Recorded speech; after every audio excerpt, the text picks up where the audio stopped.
स्वागत है आपका इनसाइड स्टोरी में और मैं हूं आपके साथ मुस्कान शास्त्री। बिहार में वोटर लिस्ट पुनरीक्षण को लेकर लगातार बवाल छिड़ा हुआ था। इसको लेकर विपक्ष ने खूब बवाल मचाया, लेकिन अब केंद्र में जिसके दम पर मोदी जी की सरकार चल रही है, उसी पार्टी ने यानी टीडीपी ने इस पर आपत्ति जताई है।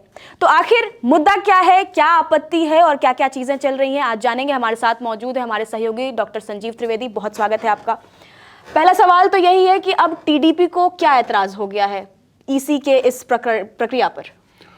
देखिए, आप जानती हैं कि तेलुगु देशम पार्टी महत्वपूर्ण सहयोगी है भारतीय जनता पार्टी की, और इस बार केंद्र में गठबंधन की जो सरकार है उसमें बड़ी अहम भागीदार है, क्योंकि उसके 16 सांसद सरकार के स्थायित्व के लिए बड़े महत्वपूर्ण हैं। जाहिर है कि उनकी जो बातें हैं वो भी अपने आप में बहुत इम्पोर्टेंट हो जाती हैं।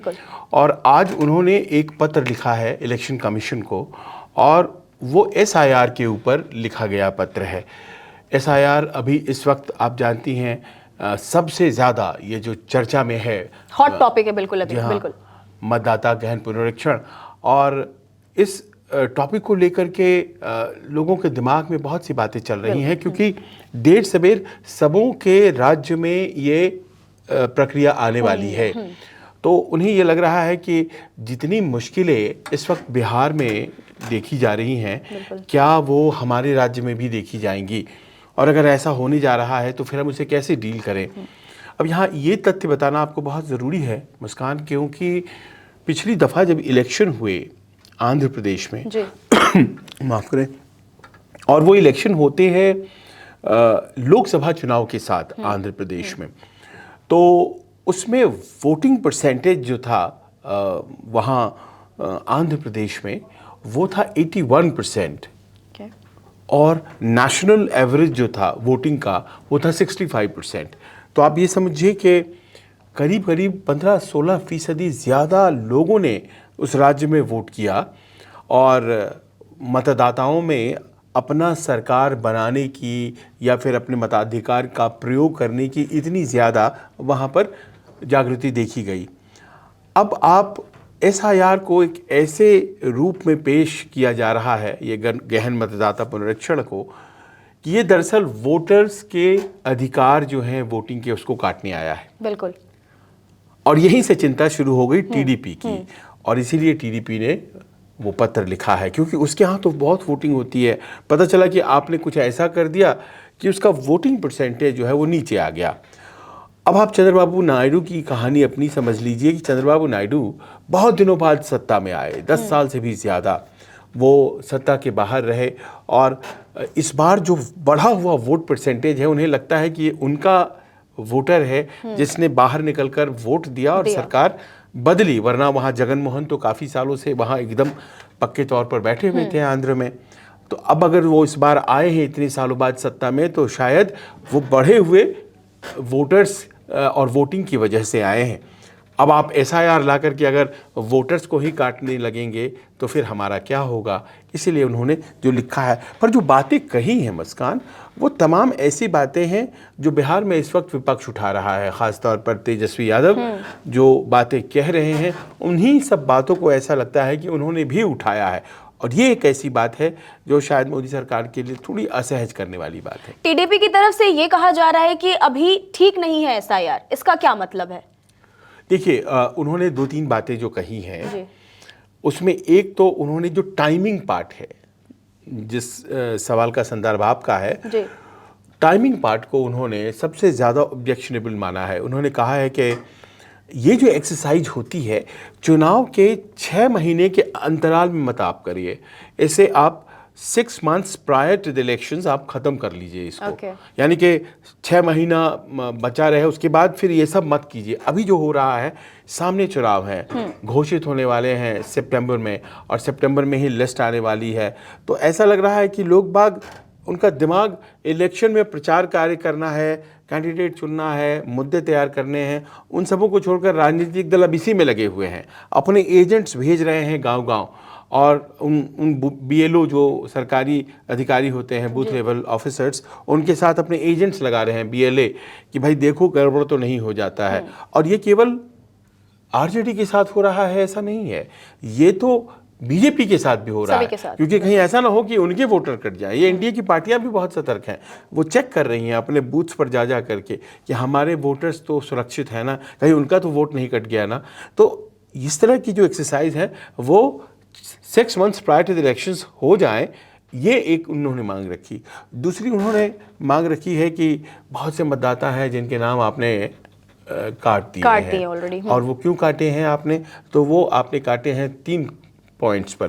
पहला कि उनकी मृत्यु हो गई, वो स्वर्गवासी हो गए, और वो स्वर्गवासी हो गए एक अवधि के तहत। मान लीजिए पिछला 2003 में आया था और उसके बाद से कितने स्वर्गवासी हुए इसका आकलन नहीं हुआ था। आकलन हुआ था तो उसका डिलीशन नहीं हुआ था, क्योंकि अगर आपको पता है कि ये लोग स्वर्गवासी हो गए हैं तो इनका वोटर कार्ड अभी कैसे था। अभी वोटर कार्ड उनका मिल रहा है, वो कैसे मिल रहा है, यानी कि 2004 में जो लोग वोट किए थे 2003 में और उसके बाद 2004 में वोट किया उन्होंने, उसके बाद से कई इलेक्शंस हो गए, बीच में कई लोग मर गए। अब उन संख्या को हटाया जा रहा है और जो आंकड़ा आया है उसमें बताया जा रहा है कि करीब 4.52% लोग हैं जिनके नाम कटने जा रहे हैं, यानी कि करीब 35 लाख वोट अभी तक बन चुके हैं जिनके नाम कटने जा रहे हैं।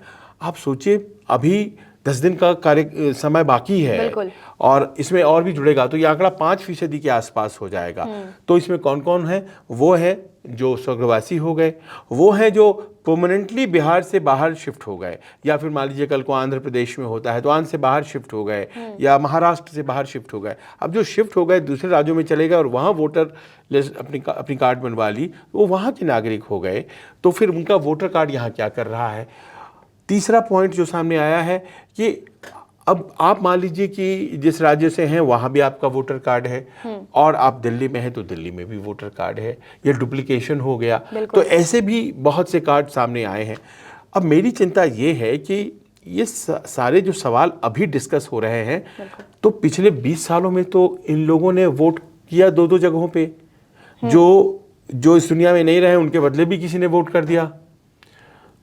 हो सकता है कि जो माइग्रेट कर गए उनका वोटर कार्ड बना हुआ था उसका भी मिसयूज हो गया होगा। तो 5-5% वोट अगर मान लीजिए कि ऊपर नीचे हो रहा है तो ये तो चुनाव परिणामों पर पूरी तरह से असर डालेगा और हो सकता है वो चुनाव परिणाम गलत कर देगा। होना कुछ है, हो कुछ जाएगा, कहीं बोगस वोटिंग ना हो जाए। तो 20 सालों से यही चला आ रहा है, 5% जिनकी हम बात कर रहे हैं जो अब नहीं रहेंगे, स्वर्गवासी जिनका स्वर्गवास हो चुका है या जो शहर ही छोड़ चुके हैं। तो वो 5% का अंतर तो बहुत बड़ा अंतर हो जाता है। अभी 4.5% में बताया जा रहा है कि 35 लाख हैं वो, और वो एक अनुमान के मुताबिक वो 5% से ज्यादा ही जाएंगे। अब आप सोच लीजिए कि 5% वोट, 50 लाख से ऊपर वोट अगर गड़बड़ हो जाते हैं, 50 लाख से ऊपर हो जाएगा 5%, या थोड़ा ही कम होगा मान लीजिए, तो फिर ऐसे तो बहुत गड़बड़ है ना। इफ़ इट इज़ अराउंड से 40 lakh votes, 40 to 50 lakh votes, तो ये तो बहुत ज़्यादा गड़बड़ है। क्योंकि आप देखती हैं कि जो कॉन्स्टिट्यूएंसीज होते हैं उसमें 2-2 हज़ार 5-5 हज़ार से हार और जीत का फैसला होता है। कभी कभी कुछ 100 वोट से हो जाते हैं हार और जीत, मतलब कोई आदमी इलेक्शन जीत जाता है, कोई इलेक्शन हार जाता है। तो सोचिए कि कितनी बड़ी बात है कि 5 लाख वोट अगर आप ये ऐसे करते थे तो समझ में आती है बात कि हर कंस्टिट्यूएंसी में 2 से 5 हज़ार वोट जो है वो गड़बड़ है, और जो पा जा रहा है और जो नहीं पा रहा है, दैट मेक्स द डिफरेंस। तो ये प्रक्रिया जो है, इन्होंने कहा है टीडीपी वालों ने कि आर्टिफिशियल इंटेलिजेंस के जरिए आप डी डुप्लीकेशन कीजिए। मतलब डुप्लीकेशन तो हो रहा है, कोई यहाँ है उसका वहाँ भी है वोटर कार्ड, कोई माइग्रेट कर गया है, कोई मर गया है, तो अब उसको ख़त्म करने का जो आपका हिसाब किताब है उसमें आप आर्टिफिशियल इंटेलिजेंस का इस्तेमाल कीजिए, सो दैट ह्यूमन इंटेंशंस उसमें न घुसे। लोग बाग घुस करके अब ये फला का है तो इसको रख लो, उसका है तो इसका काट दो। तो बड़ा अहम सा सवाल एक उठता है सर इस बीच में कि पिछले 20 सालों से जो भी इलेक्शंस होते हैं और जो भी रिजल्ट आए हैं उसके, अब इतना बड़ा जब फर्क आ रहा है, 35 लाख वोटर्स जो छटने की बातें हो रही है, चाहे वो माइग्रेट कर गए हो या जिनकी मृत्यु हो गई हो, तो अब ईसी पर तो सवाल खड़ा करना जायज है ना, जिस तरीके से कि पिछले 20 साल में ये क्यों पता नहीं चला और कैसे पता नहीं चला। यकीनन आप इसका मतलब जो कर रहे हैं वो एक लंबी अवधि के बाद कर रहे हैं। बिल्कुल ऐसा लग रहा है जैसे सोते से आप जाग गए हैं। अचानक से और 20 साल तक आप सोते रहे, फिर अचानक से भले ही आप नया वोटर लिस्ट अभी पब्लिश करें, लेकिन हर साल जो लोग चले गए इस दुनिया से उनका नाम तो डिलीट होना चाहिए ना। ये तो आम जनता के लिए भी बहुत बड़ा शौक है ना, और जो पार्टियां हैं उनके लिए शौक तो है ही, लेकिन ये बहुत बड़ा सवाल है कि इतने टाइम में ये अचानक जो इलेक्शन कमीशन ने जो मुहिम चलाई अपने तरफ से, वो 20 सालों से क्यों सोई हुई थी? नहीं, अब देखिए हर साल होता है इलेक्शन के ठीक पहले वोटर लिस्ट का रिवीजन हर साल होता है। तो फिर ये रिवीजन पहले क्यों नहीं पता? उसमें ये होता है कि जो लोग नए आए हैं उनको जोड़ लो। हर बार एक नया मतदाता सूची तैयार होता है हर इलेक्शन के पहले, और जितने लोग 18 साल के हो रहे हैं उनको जोड़ लिया जाता है। कुछ लोगों ने घोषित तौर पर आके कहा कि देखिए हमारे पिताजी नहीं रहे, काटिए, तो वो काट भी देते हैं। लेकिन बहुत लोग होते हैं जो नहीं कहने आते हैं, उनका कौन काटेगा, और वही चलता आ रहा है। तो आपको ये सुनिश्चित करना पड़ेगा, एक ऐसा सिस्टम बनाना पड़ेगा, और इसी ओर इशारा किया है तेलुगु देशम पार्टी के उस पत्र ने। उन्होंने ये भी स्पष्ट किया है कि देखिए अभी साहब आपने क्या किया है, बवाल क्यों हो रहा है कि आपने मतदाता गहन पुनरीक्षण को सिटीजनशिप से जोड़ दिया है। बिल्कुल, कि आप इस देश के नागरिक हैं या नहीं हैं, इसके आधार पर हम गहन मतदाता पुनरीक्षण करेंगे। वो इस बात को लेकर के नाराज है, और यही बात तेजस्वी यादव भी कह रहे हैं कि आप इसको सिटीजनशिप से मत जोड़िए, इसको नागरिकता तय करने वाला माध्यम मत बनाइए। आप इसको बनाइए कि ये प्रॉपर वोटर है या नहीं है। लेकिन आप तय कैसे करेंगे? अब दिक्कत तो ये भी है ना कि आर्टिकल 326 ये कहता है कि anybody who is the citizen of this country can only vote. अगर कोई नागरिक है इस देश का तभी वो वोट कर सकता है। तो अगर मान लीजिए कि मनुष्य दिमाग में ये भी बात आ जाती है कि बहुत से ऐसे लोग हैं जिन्होंने आधार कार्ड बनवा रखा है, जिसके दम पर वोटर कार्ड भी बनवा रखा है, अगर वो नागरिक नहीं है तो हम कैसे पकड़ें? क्योंकि शिकायतें आने लगी हैं। जितना आबादी जितनी होनी चाहिए उससे 25% ज़्यादा आधार कार्ड बन गए हैं। इस तरह के आंकड़े सामने आ रहे हैं। बिल्कुल। और इसीलिए सुप्रीम कोर्ट ने ही कहा था अपने एक पूर्व के फैसले में कि Aadhaar card is not the proof of citizenship. उन्होंने खुद कहा था आप बाहर से आए और कोई भी एक सर्टिफिकेट लेकर के, फर्जी भी हो सकता है वो, उससे आपने अपना आधार कार्ड बनवा लिया, आधार कार्ड कुछ पैसे दे के कुछ करके बनवा लिया, उससे फिर आप अनाज लेने लगे, सरकारी सुविधाएं लेने लग गए।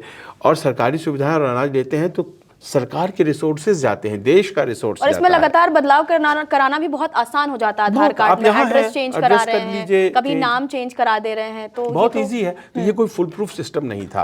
अब विरोधी लोग कहने लगे हैं SIR के कि नहीं आधार है हमारे पास, तो आधार वाले तो होने ही चाहिए, वो सिटीजन है इस देश के, और उनका वोटर कार्ड आप कैसे काट सकते हैं? भाई आधार उन 11 कागज़ों में क्यों नहीं है आधार, जब खुद सुप्रीम कोर्ट ये कह चुका है कि आधार नहीं है सिटीजनशिप का प्रूफ। लेकिन अगर आप सिटीजनशिप का प्रूफ चेक करना है तो आपके पास बाकायदा समय होना चाहिए। इस बात से कोई इनकार नहीं करेगा मुस्कान की वोटर वही होना चाहिए जो इस देश का नागरिक है।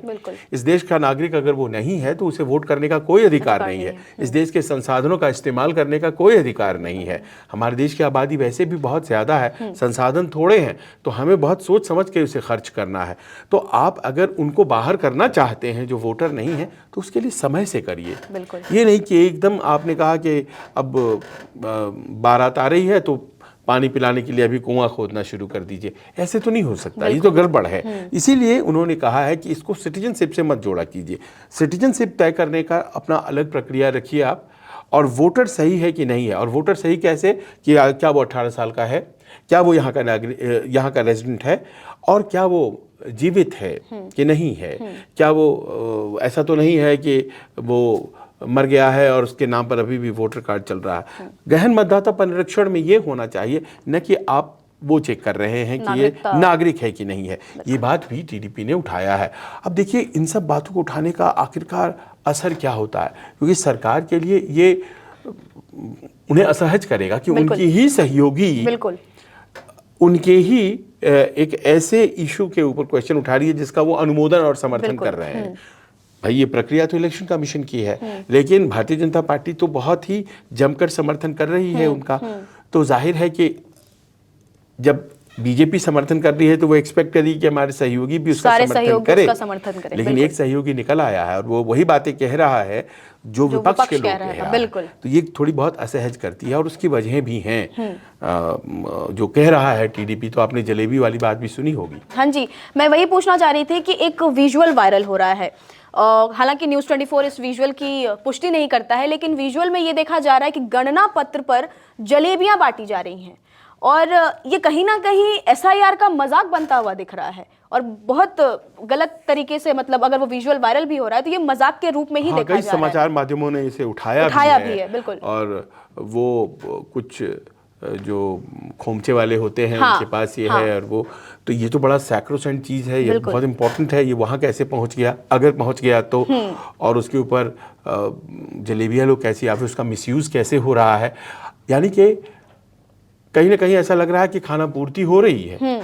80% हो गया जी, 90% हो गया जी, हम हर रोज सुनते हैं। और रद्दियों के भाव में इसे वैसे ही फेंक दिया जा रहा है। हाँ, वो बस बढ़ाए चले जा रहे हैं गाड़ी और कुछ रद्दियाँ बांट दी जा रही है। अब देखिए आज का ही आंकड़ा है, वो ये कहता है कि 81.86% नहीं माफ़ करें, जो आज का आंकड़ा है वो ये कहता है कि 90% से ज़्यादा फॉर्म्स बट गए। अगर हम डेटा की बात करें, इलेक्शन कमीशन अभी जिस डेटा पे बात कर रहा है वो 90% बट गए हैं। उसमें से 86% से ज़्यादा वापस भी आ गए हैं, यानी कि 4% नहीं आया है। 4.5% नहीं आया। ये वही लोग हैं जो जी हाँ, ये वही माइग्रेट कर चुके हैं या जिनकी मृत्यु हो चुकी है। और ये कह रहे हैं कि इनके नाम हम काट देंगे। यानी कि अब कितने बच गए, 90% का हुआ है, उसमें से 86% का वापस आया, यानी कि 10% रफली बचा हुआ है and 10 more days to go। तो आराम से हो जाएगा, ये तो बहुत कम दिनों हो। पर इतनी गति से आपने किया कैसे? जलेबी वाला मार्ग तो कहीं नहीं है। वही बात है, कहीं ऐसा तो नहीं है रद्दी के भाव में जिस तरीके से पेपर्स जो होना था वो प्रोसेस शायद फॉलो नहीं हो रहा है। ये कहीं इस तरफ इशारा कर रहा है कि सिर्फ दिखाने के लिए, हम एक अपने आप को प्रूफ करने के लिए हम इस मुद्दे को अगर हम देखने जाएं कि हमने 90% कर दिया, 100% कर दिया। क्या है कि जो बीएलओ है ना, उनके ऊपर बहुत जबरदस्त प्रेशर है, आपको पूरा करना है, तो वो गड़बड़ कर सकते हैं। हर बार ज़रूरी नहीं है कि वो सरकार या इलेक्शन कमीशन की मंशा ही दोषी हो। कई बार प्रेशर रहता है, वो पानी भरा हुआ है, वो हम वहाँ जाएंगे नहीं, हम फ़ोन पे ही कर देंगे। अब कल मैं मुकेश साहनी को सुन रहा था, जो कि आप जानती हैं एक पार्टी के बड़े नेता हैं, वीआईपी पार्टी चलाते हैं वो, और वो कह रहे थे कि मेरा फॉर्म जमा हो गया और मैंने तो दस्तखत किया ही नहीं। वो पूछने वाले ने उनसे पूछा कि ऐसा कैसे हो गया, आपका फॉर्म कैसे जमा हो सकता है जब आप बिना सिग्नेचर आपने किया ही नहीं। बोला यही तो हो रहा है बिहार में, और मेरा फॉर्म जमा हो गया और मेरे जानने वाले बहुत से लोग, क्योंकि मैं तो अपने गांव जा ही नहीं पाया, मैं तो प्रचार कार्य में बिजी हूँ, लेकिन मेरा फॉर्म जमा हो गया। अब आप सोचिए कि ऐसे तो अगर खुलकर के वो टीवी पर बोल रहे हैं, तो इसका अर्थ ये होता है कि बहुत से लोग होंगे जिन्होंने ऐसे ही दस्तखत कर दिए होंगे। तो ये सब बड़ा गड्ढम गड्ढ सा हो जा रहा है। ये लग रहा है कि कहीं सब कुछ पारदर्शी नहीं है क्या, और अगर गड़बड़ हुआ है तो फिर इसके नतीजे क्या होंगे। अब सवाल यही उठ जा रहा है मुस्कान के 6 महीने पहले इलेक्शन कमीशन कर क्या रहा था। हर चीज़ जो चुनावी मुद्दे में तब्दील हो जाती है, 6 months प्रायर आप कर क्या रहे थे, कि किस काम में आप बिजी थे। बहुत दिनों से इलेक्शन हुआ नहीं है और बहुत दिनों बाद बिहार का एक इलेक्शन सामने आया है, तो इसका मतलब यह है कि अचानक से कुछ सोच लिया क्या, अचानक से सब कुछ कर देना है क्या। आफ्टर ऑल ये जो दस्तखत बिना किए हुए जा रहा है, जलेबी पे जा रहा है, मैं इन सब बातों की, हो सकता है गलत हो, जांच का विषय है, लेकिन प्राथमिक तौर पर बिहार में अगर इस तरह की बातें हो रही हैं तो ये बहुत चिंता के सवाल तो यही उठ रहा है, क्योंकि जो आप लिस्ट तैयार करने जा रहे हैं, ये आंकड़े आ रहे हैं 90% इज डन, 86% इज फाइनल। तो ये सब आंकड़े जो हैं, ये हमें पवित्र आंकड़े चाहिए, शुद्ध आंकड़े चाहिए। ऐसा नहीं होना चाहिए कि इसमें भी कुछ मिलावट है, कुछ गड़बड़ है। लोगों के दिमाग में अगर ये बात चली जाती है तो फिर इलेक्शन कैसे होगा। बीच में एक सवाल आता है कि इलेक्शन कमीशन जो डेटा दे रहा है कि 90% तक काम हो चुका है, इससे फायदा किसको होगा और नुकसान किसको होगा? देखिए, अब ये जो फैंटम वोटर्स हैं, जो है ही नहीं, और उनका उपयोग जो कर रहा था, गोस्ट वोटर्स, बिल्कुल 4.5% अभी आ गए हैं, 5% जा सकते हैं। कुछ लोग कह रहे हैं कि ये आंकड़ा 70 लाख तक जा सकता है। 70 लाख तक जा सकता है। तो ये फैंटम वोटर्स कौन यूज कर रहा था? बड़ा सवाल है ये कि उसको नुकसान होगा, बिल्कुल नुकसान होगा। अब फैंटम वोटर्स, आखिर ये गोस्ट वोटर्स कौन यूज कर रहा था? किसे पता था कि मेरे परिवार में फला की मृत्यु हो चुकी है, लेकिन हम उसका इलेक्शन कार्ड यूज कर रहे हैं, और वो किसी पार्टी का डेडिकेटेड कार्यकर्ता है क्या, तो वो पार्टी जाहिर है उसको नुकसान होगा। तो ये किस क्षेत्र में हो रहा था, अभी वो सारे आंकड़े जब सामने आएंगे तब पता चलेगा। भारतीय जनता पार्टी कहती है कि हमें तो बहुत अच्छा लग रहा है कि ये हो रहा है, पर मैंने कोई भारतीय जनता पार्टी के नेताओं से बात की है तो उनको भी ये लग रहा था कि थोड़ी कहीं ऐसा तो नहीं है हमारे वोटर कट जाएंगे, उनको भी लग रहा है, लेकिन विपक्ष को तो ज़्यादा लग रहा है। मतलब बीजेपी के भी मन में ये डाउट है कि उनके भी वोटर्स कट सकते हैं, और विपक्ष को तो लग ही रहा है कि जानबूझ के कहीं काट तो नहीं दिया जाएगा हमारे वोटर्स को, क्योंकि ये जो कटिंग है ये नागरिकता वाले पॉइंट पे नहीं है। ये जो 5% है, ये तो कुछ लोग चले गए, कुछ लोग माइग्रेट कर गए, कुछ लोग मृत हो गए, तो ये 5% तो ही है। इसके अलावा सिटीजनशिप के मसले पे भी बहुत लोग कटेंगे, खासतौर पर जहाँ पर घुसपैठ की शिकायतें हैं, जहाँ पर ये पाया जा रहा है कि एक सप्ताह में डोमिसाइल का फॉर्म बनवाने के लिए किशनगंज में 1.25 लाख एप्लीकेशंस आए हैं कि जल्दी से हमारा आवासीय प्रमाण पत्र बना दीजिए। उन इलाकों में तो जाहिर है कि बहुत से लोग ऐसे शायद पकड़े जाएंगे जो यहाँ के नागरिक नहीं है, लेकिन जिनके पास आधार कार्ड है और वोटर कार्ड भी है। अगर उनसे कहा जाएगा कि आप बताइए कि 20 साल पहले आप कहाँ रहते थे, आपके पिता कहाँ जन्मे थे, वगैरह वगैरह, वो शायद न दे पाए, तो उनसे भी कुछ लोग कटेंगे वोटर। तो मुझे ये लगता है कि एक बड़ी संख्या में वोटर कटने वाला है इस बार, जो 1 सितंबर को आएगा नतीजा। बिल्कुल। और उसके बाद से ये तय होगा कि ये जो कटा है वोट, ये वोट दरअसल किसका समर्थक वर्ग कटा है।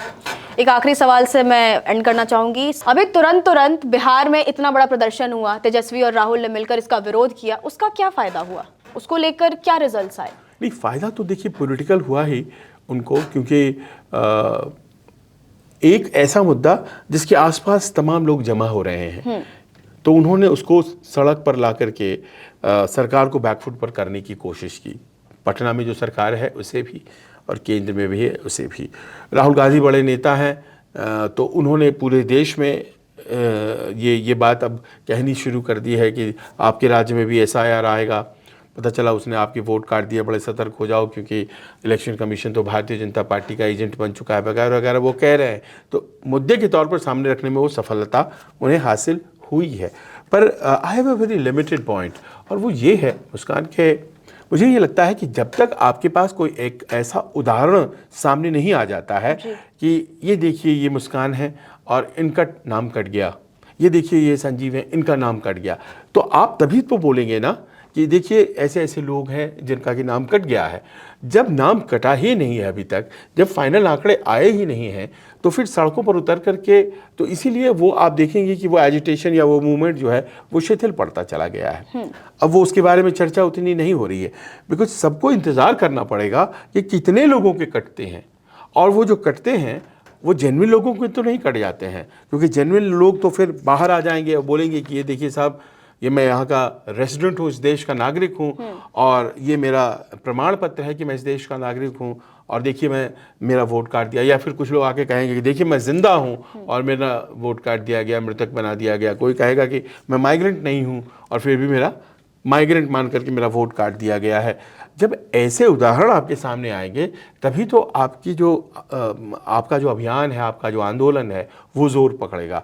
अभी तो ज़बानी जमा खर्च लग रहा है कि सामने आ गए और विरोध कर दिया, इसीलिए शायद अभी थोड़ी देर के लिए वो लोग स्टेप बैक किए हैं, क्योंकि जैसे ही लिस्ट पब्लिश होगी फिर चेकिंग शुरू होगी कि भाई किसका रहा किसका गया, और उसके बाद शायद हम फ़ायदा या नुकसान ये तय करने की स्थिति में होंगे। बहुत बहुत धन्यवाद।